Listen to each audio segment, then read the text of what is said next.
একটি ছবি যেন পরিষ্কার করে দিল ইরান কি করতে পারে। মার্কিন বিমানবাহী রণতরীর ড্রোন থেকে দেখে তোলা ভিডিও দেখছেন ইরানের আইআরজিসির প্রধান মেজর জেনারেল মোহাম্মদ পাকপুর। এরপরই জানা গেছে বিস্ফোরক তথ্য।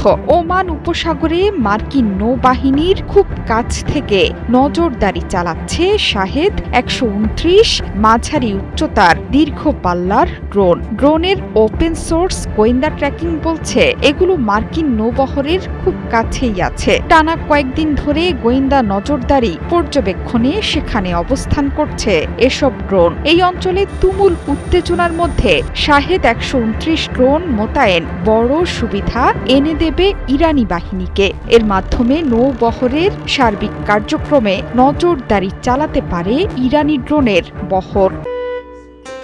সেভুরি বিরিয়ানি মশলা কিছু স্বাদ স্মৃতিকে ফিরিয়ে আনে।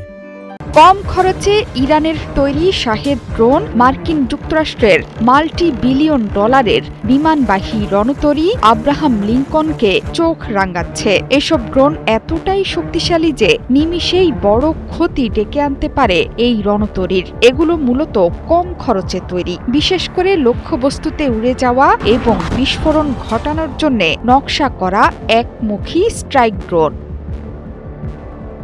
ইরানের এসব ড্রোন নিয়ে আতঙ্কিত পশ্চিমারাও। তেহরানের ড্রোনের ঝাঁক মার্কিন নৌবহরের জন্য বিশ্বাসযোগ্য হুমকি তৈরি করেছে বলে সতর্কবার্তা দিয়েছেন কানাডার একজন সামরিক ড্রোন বিশেষজ্ঞ।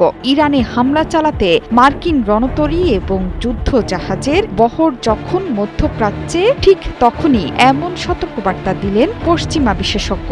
ফক্স নিউজকে দেয়া সাক্ষাৎকারে ড্রাগন ফ্লাইয়ের প্রধান নির্বাহী এবং সহ প্রতিষ্ঠাতা ক্যামেরন চেল বলেন, ইউএসএস আব্রাহাম লিঙ্কন বিমানবাহী রণতরীর মতো যুদ্ধ জাহাজের বহরের বিরুদ্ধে স্যাচুরেশন আক্রমণ চালাতে পারে খামেনির মানববিহীন ড্রোন। তার মতে ইরানের ড্রোন সক্ষমতার মূল্য এখন কয়েক মিলিয়ন ডলার। এর মাধ্যমে যুক্তরাষ্ট্রের অত্যন্ত উন্নত সামরিক ব্যবস্থার বিরুদ্ধে কার্যকর হুমকি হয়ে উঠেছে ইরান। ইরানি বাহিনী মার্কিন নৌবহর লক্ষ্য করে একসঙ্গে বহু সংখ্যক বা ঝাঁকে ঝাঁকে ড্রোন নিক্ষেপ করতে সক্ষম। যদি অল্প সময়ের মধ্যে শত শত ড্রোন নিক্ষেপ করা হয় তাহলে এটা নির্দিষ্ট লক্ষ্যে আঘাত হানবেই।